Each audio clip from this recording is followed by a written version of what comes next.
says onion. Hey guys, it's Michelle Tam of Paleo, and welcome to my kitchen. It's been several weeks since we've done our weekly Facebook Live. It's like probably been 3 weeks? 3 weeks or more since we haven't done one. So thank you and welcome back. Today we actually have a really fun recipe for you. It's my Whole30 friendly beet hummus. So there's no beans. It's like a super pretty pink color. It'll make your kids eat vegetables. And Ollie's not convinced, but I'm going to make him try it anyway so you guys can actually see what a real live kid thinks of it. And today, we actually don't have my older son behind the camera. We have Angelina, who is our new operations manager here at Paleo. Say hello, Angelina. Hello, everyone. So she's going to be reading out questions that you guys type in. And you guys should really type in questions and have comments during today's broadcast, because one of you lucky live viewers is going to win an Instant Pot Ultra, which is my favorite Instant Pot model. People think that Instant Pot sponsors me. They don't. I just think it's a really cool product. They are providing a prize for one of you lucky viewers, but that's it. I just emailed them and said, hey, I would love to give away an Instant Pot, and they said okay, so that's what we're doing today. So if you didn't snag one for Amazon Prime Day, you'll just get one for free. So this is my younger son Ollie. He helps out sometimes. Actually, you help out all the time. You're at least in front of the camera, but you don't always help out. I was just kidding. All right, so what's different about Instant Pot or this beet hummus as opposed to regular hummus is that there's beets in it, duh. So it's really nice and pink. It's actually a really pretty color. And there are no beans in it. I don't necessarily think beans are the worst thing in the world. I think when paleo first started, beans were totally verboten. But I think since then, a lot of people feel that if they're soaked and they're cooked properly and you tolerate them, it's actually you should eat them once in a while. I mean, it's probably higher carb than some people like, but it has lots of really great, fiber and all sorts of other stuff that helps feed your microbiome, and that's about that. So are there any people hopping on and asking questions? No questions yet. Just people saying hello? Just people saying hello. All right, so I'm just going to show you how, not start to finish, but I'm just going to show you how to make beets in the Instant Pot. This is like a smaller 3-quart Instant Pot. And people are always like, should I get the 3-quart, the 6-quart, the 8-quart? And so I have them all, but that's just because that's what I do. And, I make recipes for people. But I really think the 6-quart size is the best size for a family of 4 to 5, and you'll still get lots of leftovers. The little 3-quart is great for side dishes, or if you're only cooking for 1 to 2 people. But you have to remember that most people's recipes on the internet are developed for a 6-quart Instant Pot, so you need to kind of adjust the recipe to fit in a 3-quart. And it's normally a little bit more work than just cutting everything in half, because sometimes the liquid might need to be adjusted or some other stuff. But as long as your Instant Pot isn't more than 2/3 full, you should be okay. So, So Ollie was pointing out that there's a little stainless steel rack that you just plop into your Instant Pot. This is the time I would use the stainless steel one as opposed to a silicone one, because the silicone one will totally get discolored with beets. And then I'm going to pop in some beets. I just scrubbed these, in the sink. I took off the tops. And if the tail is super long, I trim them, but, these ones aren't too long. These ones are, pretty big beets. If you go to my recipe for Instant Pot beets, I actually have on the recipe card at the very bottom, depending on the diameter of your beet, like how long the cooking time should be. So if you have little small ones, the cooking time is 10 minutes under high pressure. For these bigger ones, I think it's probably about 25 minutes or so under high pressure. So I'm going to put them in here, and I can only fit about 3 in the little 3-quart. You could probably stick another one in here. And then I'm going to pour in a cup of water. And remember, it's elevated on the rack. I'm going to put my lid on here. That's funny. I can't figure out how to do the lid unless it's like straight on for me. And then I'm gonna set this to cook for 25 minutes because those beets are bigger. But you know, if you have cooked beets in the oven, it normally takes about an hour. So this is like it is quicker. It does take 10 minutes to reach high pressure, and then you know, however long it takes to cook under high pressure. But I actually prefer to pressure cook my beets as opposed to roast them, because I actually think the flavor is better. Sometimes I think when it's roasted, it tastes even more like it's from the earth, which I don't love. So you might like these, Ollie. Ollie used to like beets when he was a kid, and then he stopped liking beets, and I don't know why. Because beets are kind of like asparagus. It like, you know, it shows you how your body can be like a science experiment. Because you know how asparagus, some people, they can eat asparagus, and then when they pee, they can smell it, and other people can't. Like with beets, it can change the color of stuff when you go to the bathroom. Yeah, so you should totally eat these, just to see. And so, Michelle, somebody asked, do your kids eat this? I don't remember eating it. I know, this is actually an older recipe. So all my recipes do get tested on the kids. Like, you have to try everything I make. And so I'm sure you've tried this, but it's been a while. And because I'm always developing recipes, I don't always do these old recipes. So today, Ollie's going to try it again. And so you're just going to give us your honest opinion. Okay, but you still have to try it. You don't have to, you can't go in with a closed mind. Okay? All right, so this is a beet that has been pressure cooked. And these ones that I cooked earlier are smaller. But I'm going to show you that you just cut off the top part, just where the, you know, the greens popped out of. And then it should be where you can just slide off the skin, just like that. And then I normally just kind of pinch off the tail like that. And beets will totally turn your fingers purple, but cut them fast, wash them, and then it'll be fine. And so what I do here is now your beets should be really easy to cut through. If your beets are still hard, you can pressure cook them for another 5 minutes, but this is exactly, your knife should just cut right through them. But you don't want super soggy beets, because nobody likes that. So I'm going to just quickly put this. So somebody asked, can they use cooked beets that were frozen? So if you look at my, or dried beets? so I've never used dried beets. I'm assuming with dried beets you'd have to rehydrate them. And then frozen beets, I have never used frozen beets, but I have used the ones in the refrigerator section where they're already pre-cooked. Like, I think they're Love Beets is a brand that makes them. So I tried that and I was like, oh, this is such an easy shortcut. I'm just gonna buy these pre-cooked beets and make beet hummus. And I did, and the color was revolting. It was like this weird pink goo that was totally unappetizing. So I don't know if the frozen beets would do the same thing. If they're nice and dark like this, I don't think so.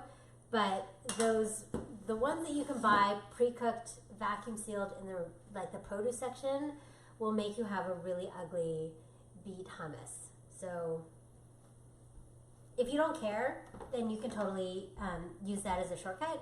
But I recommend just buying regular red beets that are nice and dark, because it'll make a really pretty dip. And I think a lot of times, like, how something looks really does affect whether you want to eat it. Like, if it's really pretty, like I was talking to Angelina earlier about, like, pretty things make you want to eat it. And if it was not pretty and it looks like pink goo, you don't want to eat it. And part of this is, like, this is a recipe where you want your kids to eat it. Because there's already vegetables and stuff in the dip, but then they'll dip vegetables in it, and so it's like extra vegetables. So what I have here is I have a cup of cashews. They are raw cashews that I just soaked. I just soaked them in the morning, and then right before Facebook Live, I rinsed them and drained them. If you didn't think I had to soak them ahead of time, because it normally takes about 2 to 4 hours to properly soak cashews, you can just use some boiling water and quick soak them for about like 10-20 minutes, and you can throw them into your beet hummus. So I'm gonna plop in here. Why don't you help me? Okay. Plop this in.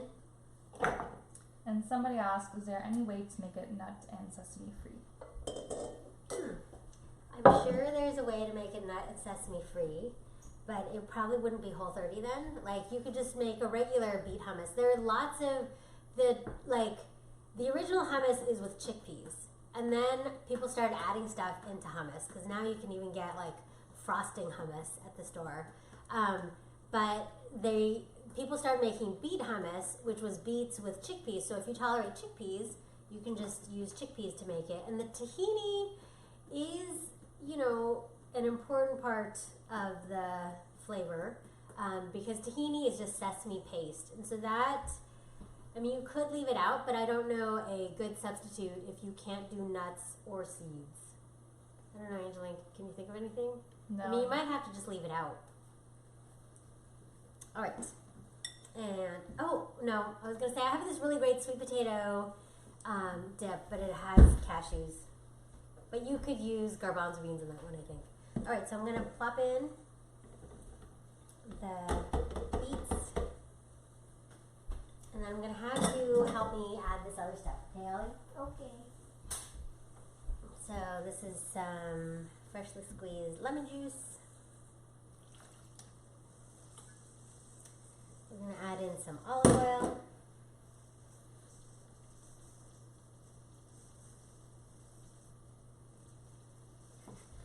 There's more. And we're going to put in the tahini, which is the sesame paste. Do you want to just scrape it all in? And then there's salt and 1 minced garlic clove. And this recipe is on the blog. And I think that... Yep, I linked to it and it's pinned on the Awesome. comments. Okay, we'll plop this in. Oh, it's all right. Here, why don't we do this? We'll plop this in and put in the salt.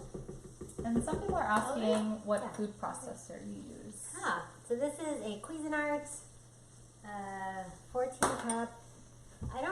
Whatever this one is, it was on sale on Amazon Prime yesterday for a lot cheaper than I bought it. And I think I bought it for full price, and I thought it was still a good deal because Books Illustrated rated this as, I think the best Cuisinart for the price. Because I think the Breville is actually a better Cuisinart, or a better food processor, but it's like double the price. But yesterday, this was only like $89. If you go, I think Angelina can link to it, but there's, if you go to nomnompaleo.com/shop, I think, it has like all of the gadgets and stuff that I like to use. Okay, so you want to pulse this a few times to chop things up?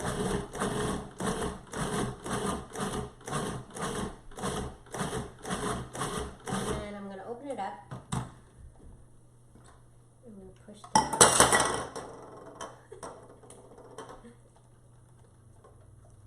Okay, so I'm going to push it down, and now that everything's kind of been chopped up a few times,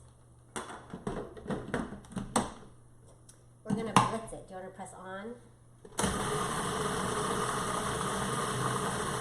And then it should just puree until it's a hummus texture.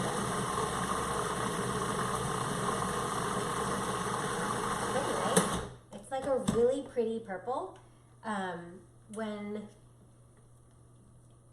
When you use those pre-cooked beets, it's really gross looking. And people are asking how long does this keep in the fridge? I think like most things that have no preservatives, as long as you don't double dip and introduce bad bacteria, I think like 4 days maybe. But obviously, less time if it smells weird or tastes weird.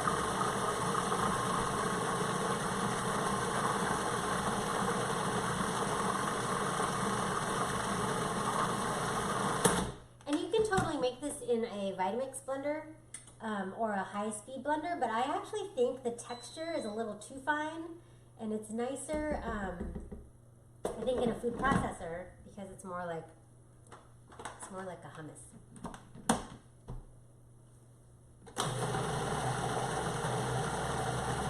Hey, is this all you have to do? That's it. Yeah, see a little piece of Yeah, same. That's how annoying.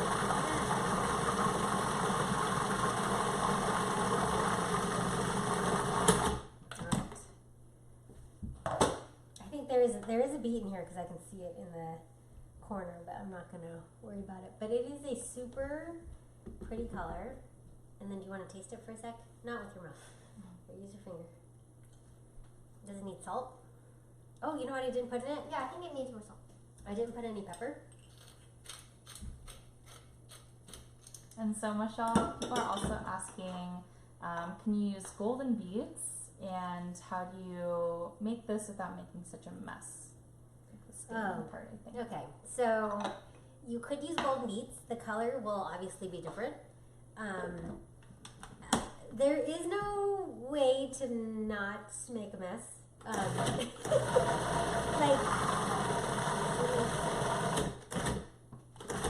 okay, off. Thanks. There is a baking soda trick. Like if your hands turn all purple, you can, I think, put baking soda on your fingers and then rinse it off, and it'll. Or I think you put baking soda and then you like rub until there's like a paste, and then you can rinse it off and it comes off. And I think I linked to that in the recipe. But otherwise, I think as long as you kind of dump stuff into the sink in some hot soapy water right away, it should be okay. Just like I'm trying to. But I think like the Cuisinart should not stain. It's just cutting boards where that can be a problem. So what I like to do with this, someone like you guys had asked earlier, like how long can this last? I just make it and then I cut up a bunch of vegetables, or I blanch some vegetables. Like certain vegetables I don't actually love raw. And then I just keep a container of vegetables in the fridge and a container of the dip, and then it's like easy access. And it's actually something that I will dollop onto my breakfast plate, my lunch plate, and it's just a quick way to eat, vegetables with dip. Because like, look how pretty that is. It's like super bright in like Technicolor, right? So I'm gonna scoop some in here, and then I'm gonna have you taste it and tell people what you think. And you can be honest, it's okay. All right. And someone asked, would this freeze well? I don't know. I don't know. I honestly, I've never had any leftovers. And you don't make a super ton. I don't know that it would defrost okay. It might get more watery, but I don't know. See, but if you had a platter like this, it's like, this truly is like eating the rainbow, right? Yay. Da, da, da, da. So I'm gonna have, here, don't double dip. I did. Okay, that's brand new. Side. Well, no, I did. I ate this side. I know, that's like Ooh, your this dad, side. that's your dad's version of not double dipping.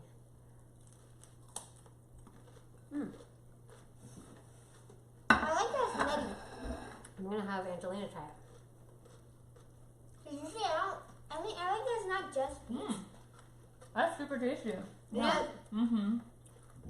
And it's super pretty. Like, so I think if this was ready to go in your fridge, or if you're having a party, did you just double dip?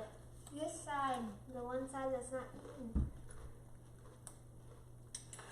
But I think having this already ready, it just makes it so that you have healthy fast food that people want to eat in the fridge already.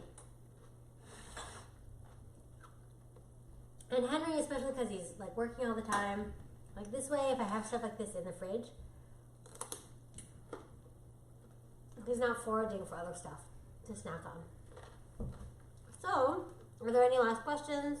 Otherwise, I'm going to have Angelina pick a winner of the Instant Pot Ultra.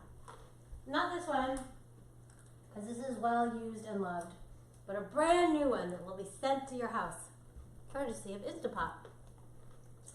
So the winner is Ella Maya, M-A-Y-A.